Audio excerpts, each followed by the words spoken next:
Michael Bailusis. He is from our um, transmission transmission system planning group under our planning and engineering department. So let's give a round, big hand to Mr. Michael Bailusis. Sir Michael.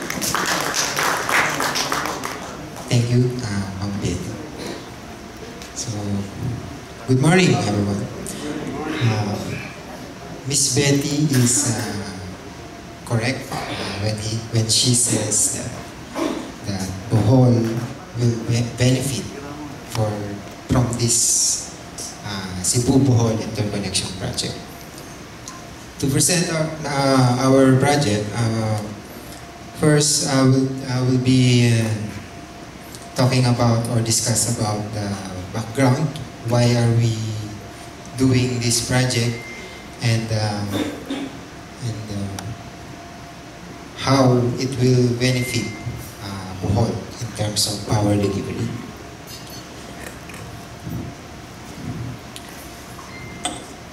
For the outline, first is the background and then the project components. Next slide, please.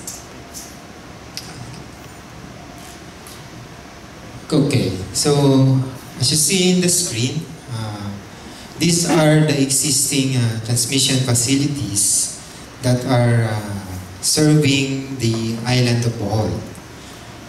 As you can see, it is mostly comprised of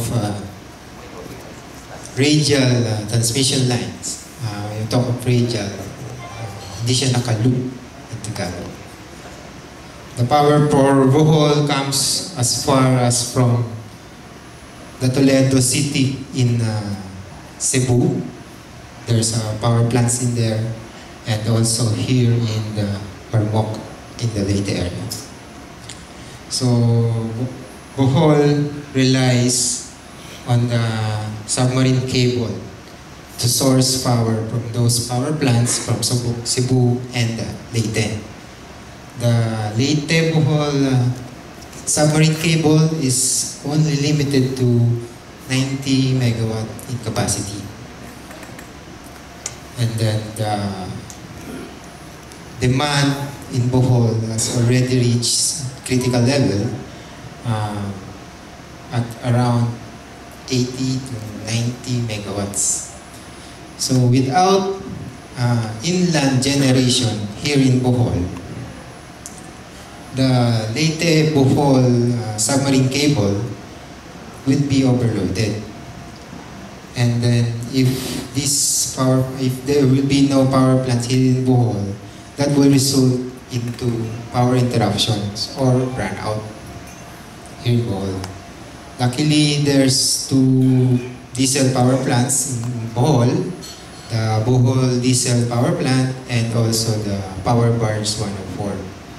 However, these power plants are, the fuel for this are diesel, so it's costly in terms of power generation. So the capacity is limited, and then with this configuration, as you can see, any trippings along the line from Bohol to Samar to Leyte up to Cebu. Bohol is also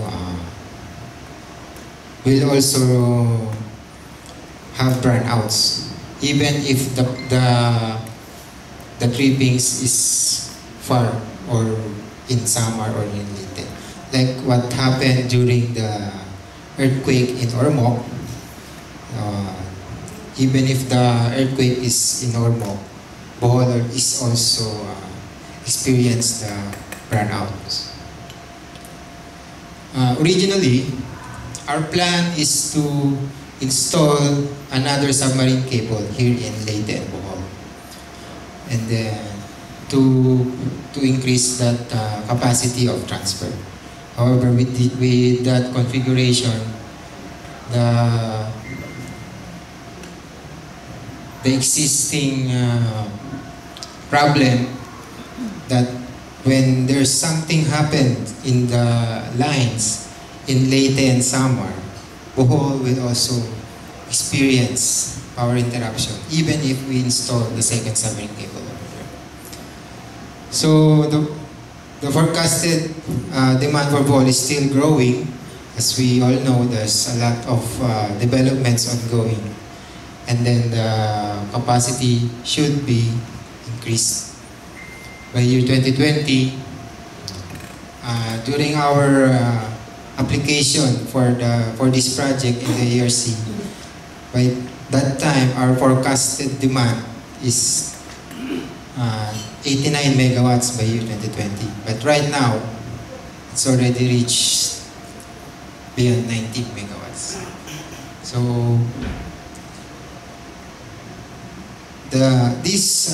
what I'm saying is that this upgrade of the interconnection is very urgent. So next slide. So this is what we will be doing. So we will be implementing a new interconnection for Bohol, but now directly in Cebu. That's why we call it Cebu-Bohol Interconnection Project. This time, we will construct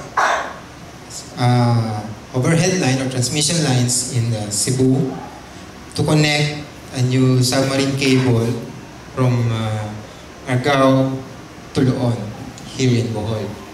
So that's around 30 kilometers of overhead transmission line in Cebu and 30 kilometers of double circuit submarine cable. This submarine cable capacity would be 600 megawatts each. So imagine the capacity. The existing right now is only 90 megawatts capacity.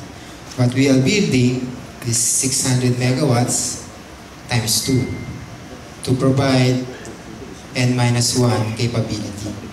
So if there's something happen to one of the cables, we still have one cable left at 600 megawatts. To connect that from Loon, we will also build a transmission line all the way to Corella. Corella is our substation here, right now rated at 100 MVA. With this project, we will increase that capacity into 2 by 300 MVA to provide with 600 MVA capacity here in Bohol.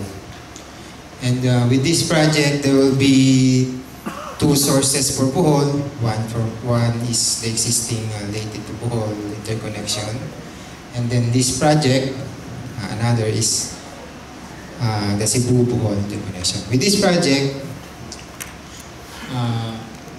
we will be giving the Bohol the capability to source power directly from the power plants in Cebu. By the way, it will connect in our proposed Dumanhog converter station under the Mindanao-Visayas Interconnection Project. The MBIP, the completion is by 2020. And this project, the Cebu-Bohol interconnection, we targeted to complete by year 2021. Right now, we are doing all the LGU permits and clearances, DNR also, and securing right-of-way. And then, if we completed it, we will proceed with the full implementation and construction of this project.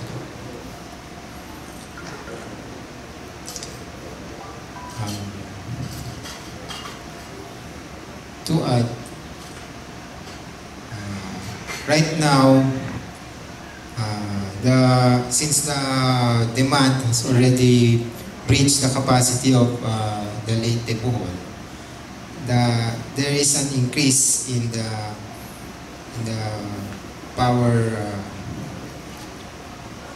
power rates here in Bohol. Of course, if there is a congestion the power plants within Bohol will be dispatched. So the power plants in Bohol are mostly diesel, so that's why the prices are going up. That's why we need, Bohol needs our project, the Cebu Bohol, so that we won't be needing to dispatch these diesel power plants or the costly power plants to secure the reliability of power here in Bohol. So this will be my last slide. We will be proceeding with the Q&A later. Thank you.